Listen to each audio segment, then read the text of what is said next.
Hello, and welcome. Today, we're diving into one of the darkest stories in Greek mythology.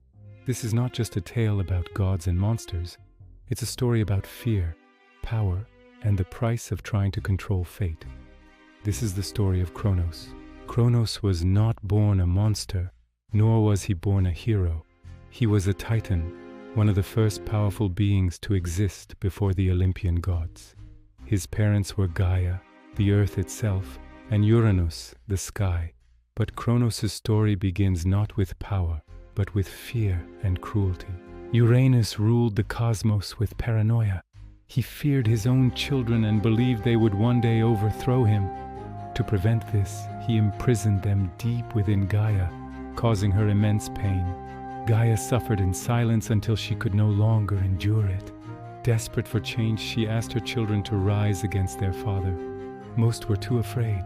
Kronos was not. Armed with a sickle forged by Gaia, Kronos ambushed Uranus and overthrew him in a brutal act of violence.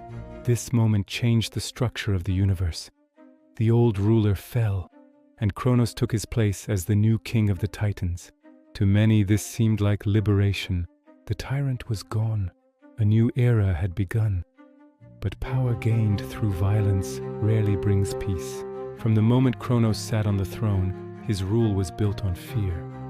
He knew exactly how power could be taken away, because he had done it himself, and deep in his mind a terrifying thought took root. What if the cycle repeated? Kronos ruled not as a protector, but as a guardian of his own authority.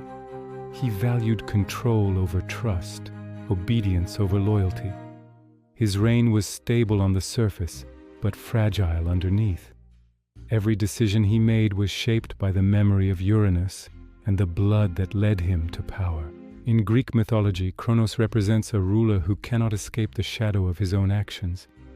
He is the embodiment of a leader who wins through force, only to be haunted by the same method. His rise was not a triumph. It was the beginning of a long descent, because Kronos did not break the cycle of fear. He inherited it, and that fear would soon consume everything he tried to protect. Kronos had defeated his father, but victory did not bring peace.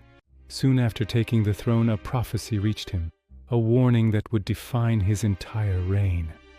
Just as Kronos had overthrown Uranus, one of his own children would one day overthrow him. This knowledge settled into Kronos' mind like a slow poison.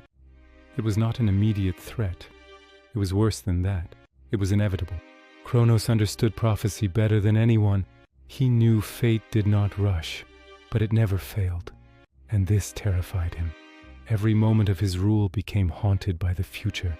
Every birth carried danger. Every child represented the end of his power.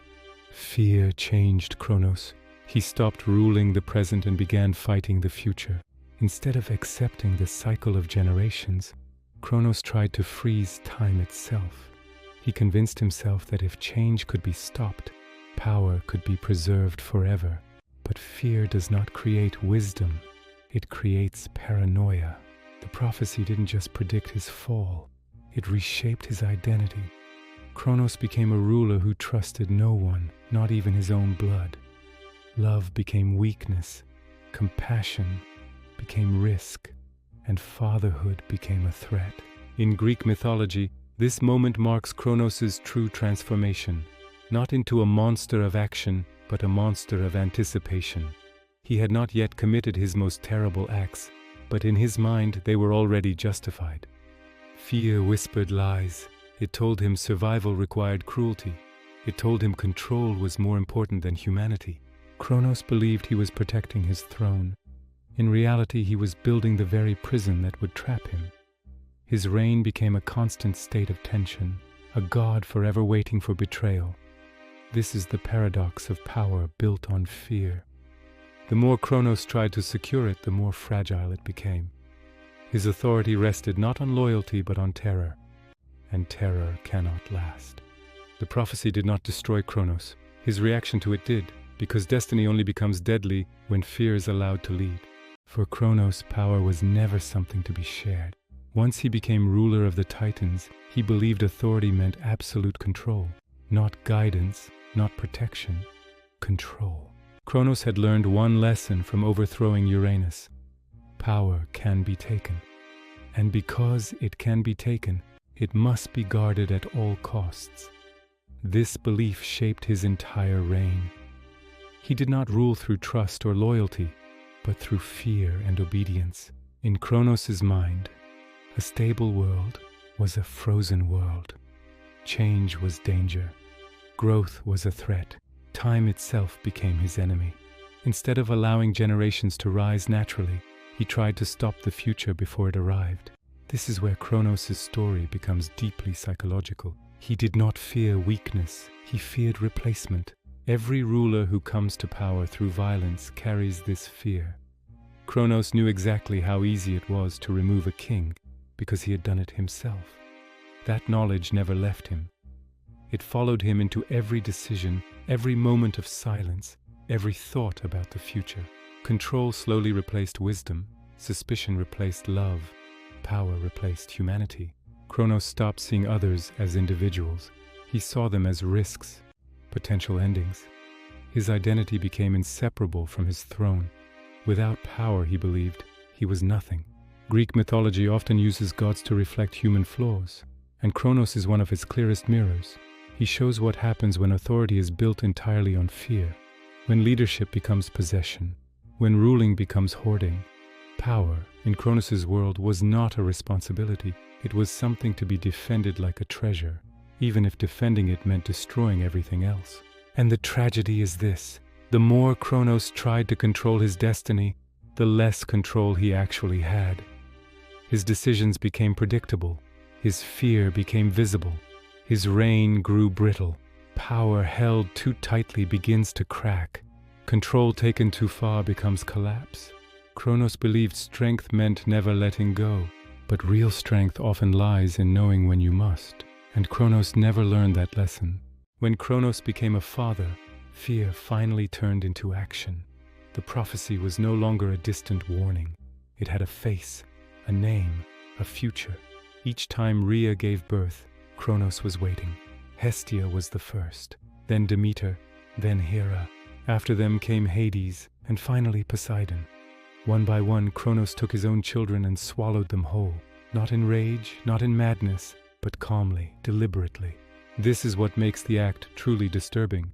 Kronos did not kill his children in a moment of chaos. He consumed them as a strategy. To him, this was not cruelty, it was prevention. If his children never grew up, they could never challenge him. Time itself would be trapped inside his body.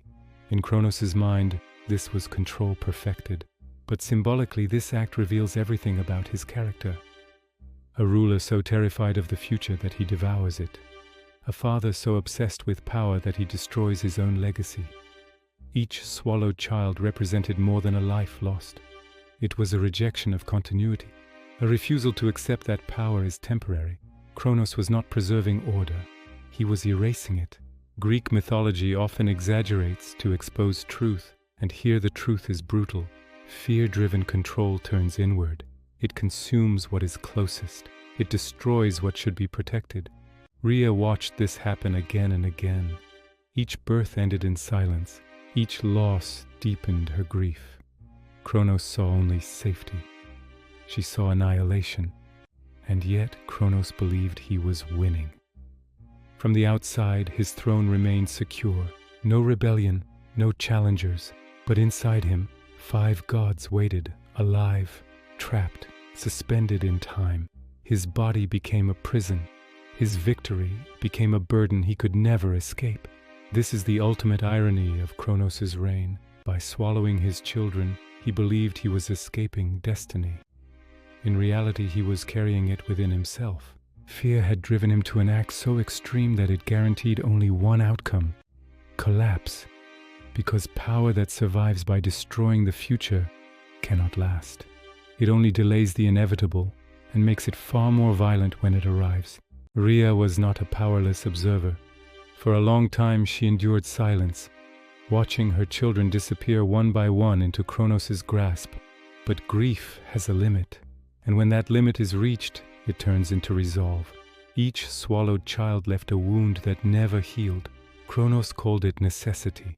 Rhea knew it was madness disguised as control. She saw what Kronos could not, that his fear was not protecting the future, it was destroying it. When Rhea became pregnant again, something changed. This time she did not accept the cycle. She sought help from Gaia, the earth, and together they formed a plan. It was not a plan of force. It was a plan of deception, the only language Kronos still understood. When the child was born, Rhea hid him far away, beyond Kronos' sight. She named him Zeus. Instead of giving her husband the newborn, she wrapped a stone in cloth and presented it as the child. Blinded by fear and habit, Kronos did not question it. He swallowed the stone whole. This moment is one of the most important turning points in Greek mythology.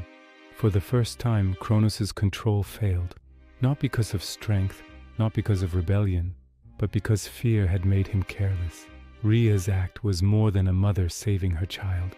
It was the first crack in Kronos' reign, a reminder that power built on fear is fragile, that even the most controlling ruler can be undone by patience and intelligence.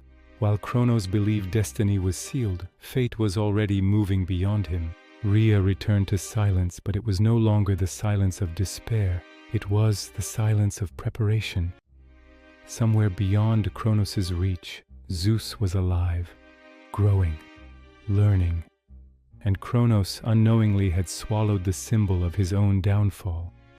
The stone inside him was not just deception, it was proof that fear had finally blinded him, because when power relies only on control, it loses the ability to see clearly, and when a ruler can no longer see, their fall has already begun. Zeus grew up far from Kronos' shadow. Hidden in secrecy, he was raised not in fear but in awareness. While his father ruled through control, Zeus learned patience. While Kronos tried to stop time, Zeus learned how to move with it. Unlike the children Kronos swallowed, Zeus was allowed to grow.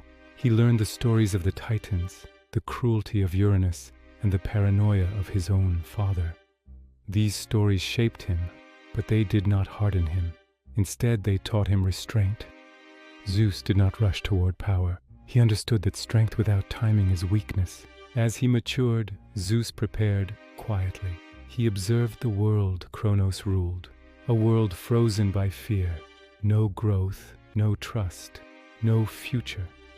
He saw that Kronos' power was vast, but brittle. It depended entirely on control, not loyalty. Zeus chose a different path. Rather than confronting Kronos directly, Zeus used strategy. He understood that brute force alone would fail.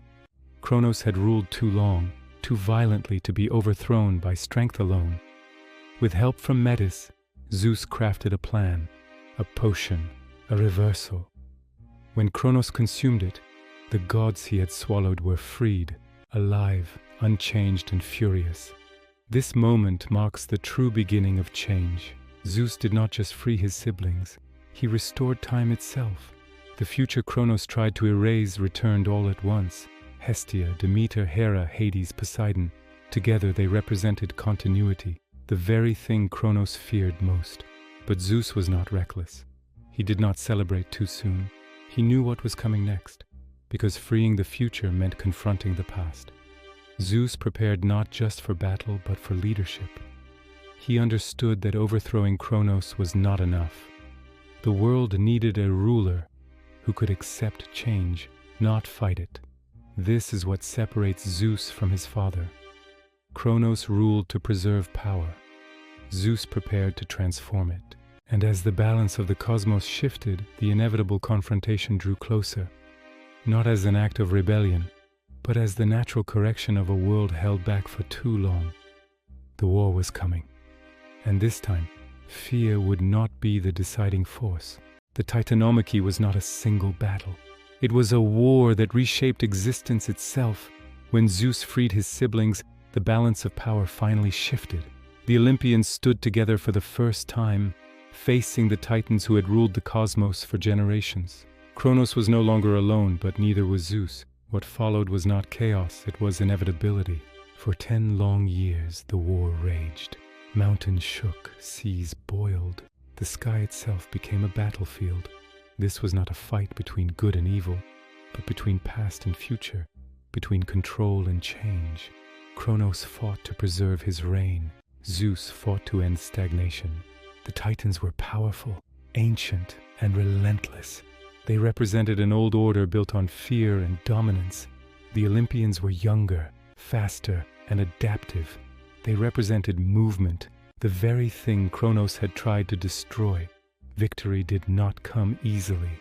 Strength alone was not enough. Zeus sought allies. He freed the Cyclopes and the Hecatonchires, beings once imprisoned by Kronos himself. These creatures, symbols of suppressed force, turned against their former captor. From the Cyclopes came Zeus's greatest weapon, thunder. This moment is critical. Kronos is undone by what he tried to bury. With thunder in his hands and unity among his allies, Zeus finally gained the advantage. The Titans were overwhelmed. Kronos' reign, once absolute, began to crumble. In the end, Kronos was defeated not by a single blow, but by the collapse of the system he created. Fear could not hold against cooperation. Control could not stop evolution. The Titans fell. The Olympians rose. Kronos was imprisoned, removed from the flow of power he had tried so desperately to control.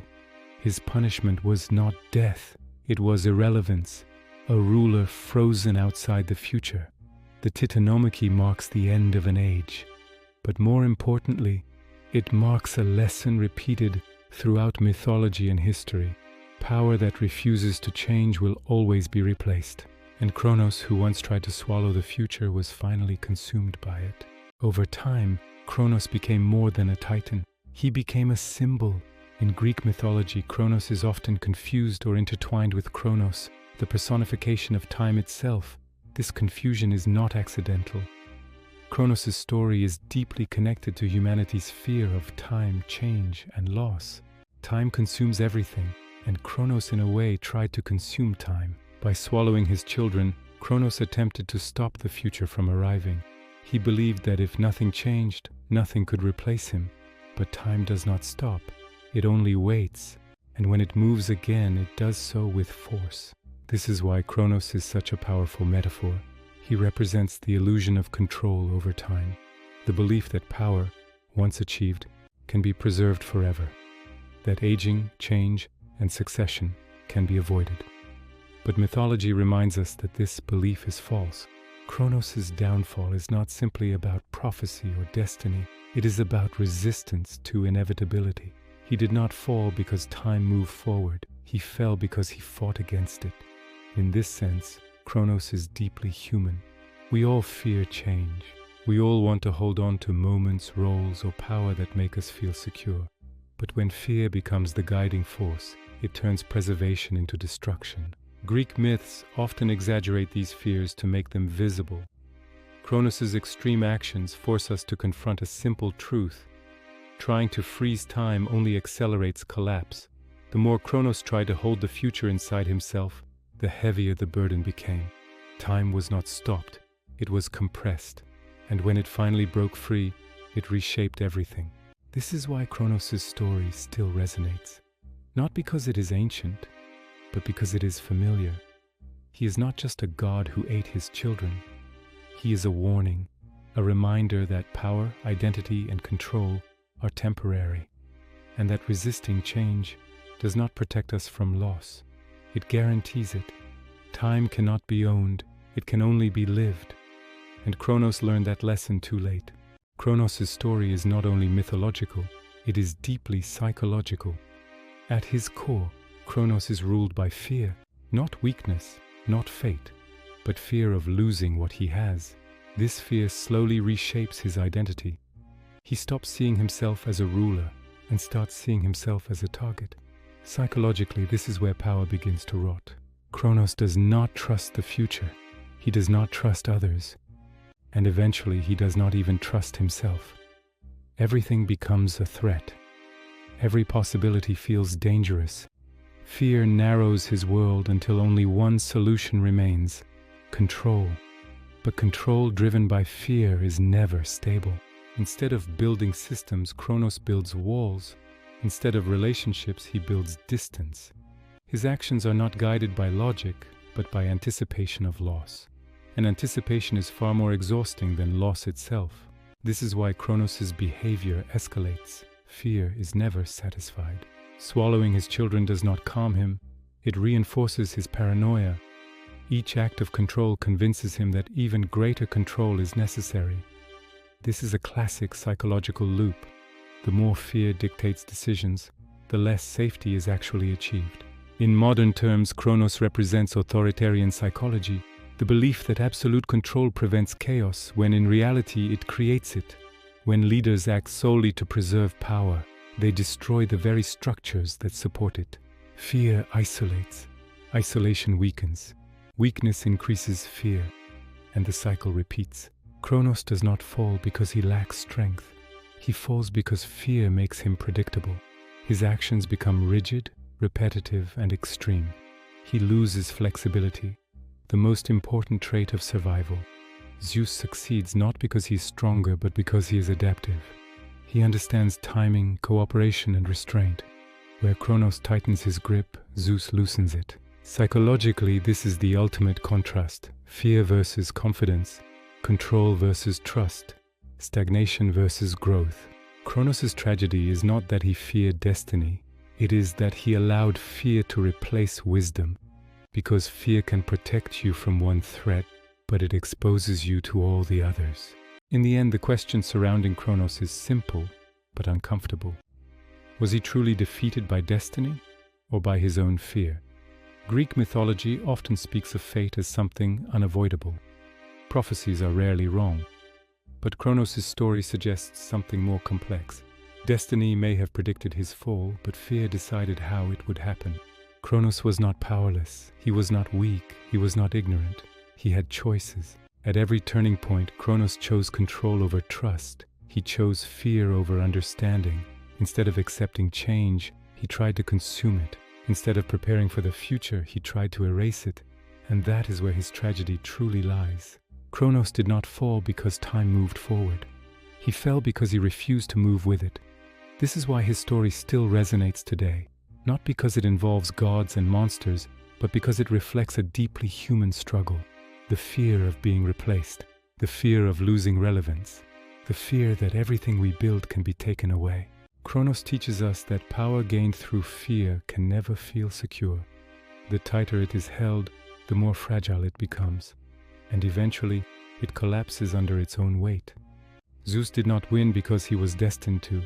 He won because he adapted. Where Kronos resisted change, Zeus embraced it. Where Kronos isolated himself, Zeus built alliances. Where Kronos tried to stop time, Zeus learned to move with it. This contrast is the heart of the myth. Kronos is not just a villain of the past. He is a warning for the future, a reminder that fear may delay loss, but it can never prevent it, and that true strength is not found in control, but in the courage to let go. Thank you for listening. Have a great day.